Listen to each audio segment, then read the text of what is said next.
Hi Yogi, Veronique here. Welcome to our tutorial for upward facing dog, Urdhva Mukha Svanasana in Sanskrit.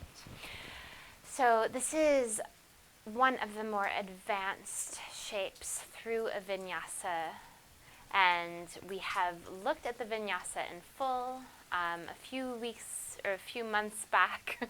However the days are working, I broke down chaturanga, so I thought it would be useful to just look at upward facing dog on its own, offer some modifications, look at some alignment cues, just to really look at this shape, because oftentimes when we're in a vinyasa style class, we're like inhaling into our up dog and then we're exhaling back to our down dog, and there really isn't any time but that one inhale to kind of find the shape. So I found it'd be useful to just look at this. You can play with it at home, and then when you come into a vinyasa class, then you'll be able to arrive in this shape with a little bit more just awareness of what the body is doing in space, a little bit more proprioception. So I'll show you the shape. If you happen to have a bolster or something similar at home, I do recommend having that handy. Just because we'll be looking at elevating the hips and the quads and the knees off of the ground, and sometimes just having a little bit of support, particularly if you're newer to this shape, will really give you that added boost to get you where you perhaps want to be. Maybe not. Maybe you come into this shape and you think, no thank you, and that's also perfect. So this will just be a way for you to look at the shape and really be able to discern whether it's for you or not. Sometimes as we're in a group class, we might be looking to our neighbors and think that we should be doing a certain shape, and in fact that is false. It's not true. It's peer pressure, I suppose, just wanting to feel like we're doing what our neighbor is doing. But the yoga practice, as we start to become more familiar, we allow the periphery to get a little bit out of focus. So we love the energy of having our yogis nearby, of course, and then little by little we start to break up with feeling the need to do what other people are doing, or even what the teacher is doing or saying, right? So let's start in a plank pose. And let's start with the bolster. This will be a nice way to ease into it. Certainly if you want to do any wrist warm-ups, you can. If you want to do any cat-cows or kind of crack out through the fingers, you can. Or if you're feeling pretty warm, we'll come pretty much right into it. We'll want to have the bolster or the pillow underneath the thighs. And then you'll come to lay directly onto the bolster, and you'll see that right away it lifts the knees, the thighs, and the hips off of the ground. The toes are untucked for this shape. Notice how the back is feeling. You might wriggle the side bodies a little bit longer. And then notice what the shoulders are doing. We're going to bring the shoulder heads up, down, and back so that we're smiling the collarbones forward. And then we're gazing to the tip of the nose. So this is a little bit controversial. A lot of times we see yogis looking up. That could feel nice. Certainly if you like the throat stretch, you could take it there.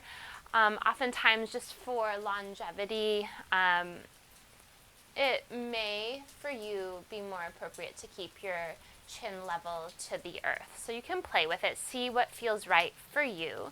Maybe chin parallel, gazing to the tip of the nose, or if it feels good, you can extend the chin up, maybe looking up. And so this is our upward facing dog, supported with a bolster. So it's pretty cush here on the bolster, it should feel pretty nice. If you feel it in your lower back, you might even experiment with separating the feet a little bit wider.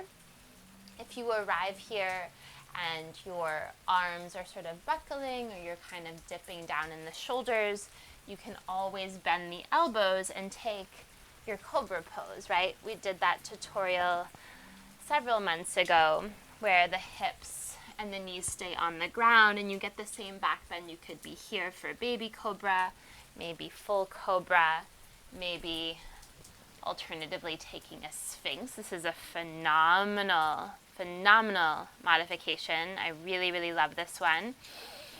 So you can breathe into any space that opens the heart. And then if you're mending anything in the back, then maybe you just lower the knees, take a cat-cow, nice and gentle, and then guide yourself to your resting shape. So if you are traveling to your upward facing dog, we'll move into that. So you'll spread the fingers nice and wide. I always like to try to carve out the largest sections of the mat or the floor, whatever surface you're on, in between each digit.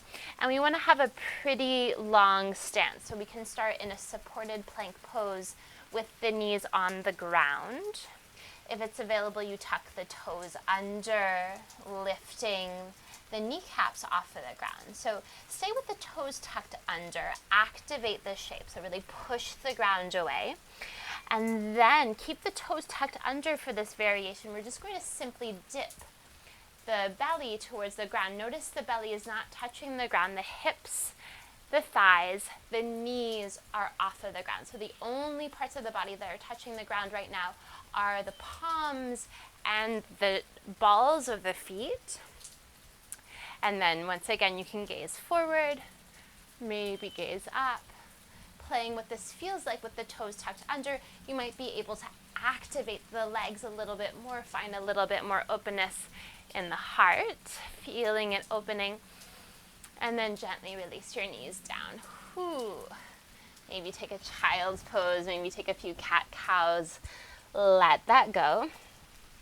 And then we'll move from our chaturanga into our upward facing dog. So I'll turn at a diagonal so you can sort of better see what's happening here. We're coming from our plank pose. See that your hands are shoulders width.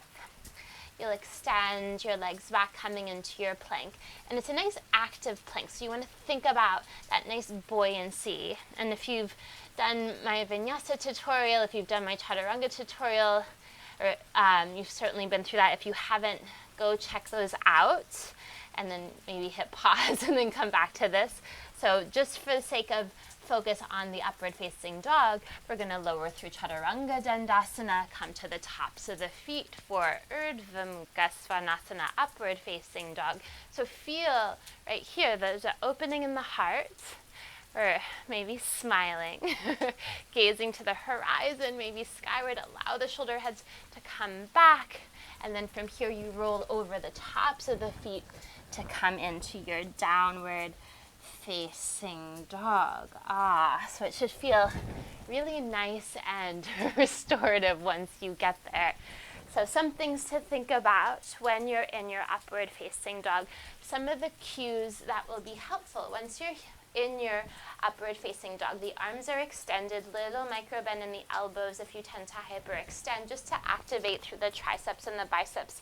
Always finding that when we activate the muscles that surround the joints, then we're building strength and not dumping into our flexibility, yeah?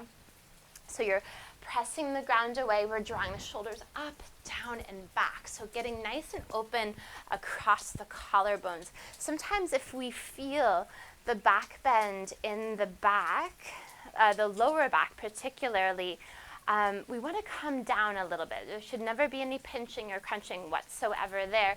Really think about the back bend happening in between the shoulder blades. So we're getting open here so that we're finding a little bit more accessibility from those shoulder heads.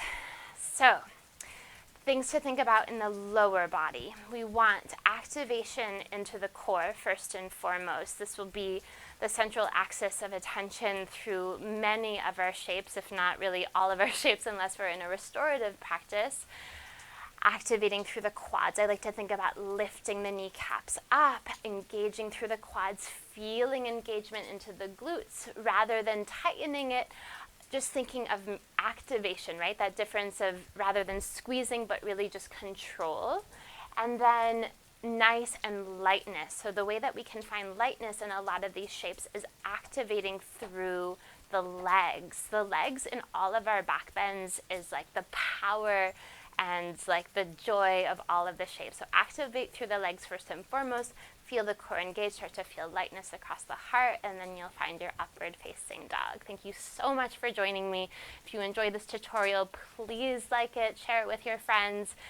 Watch the other tutorials. I've been sharing these with you once a month, and I hope that you enjoy. If you have requests for future tutorials, please comment below. Namaste.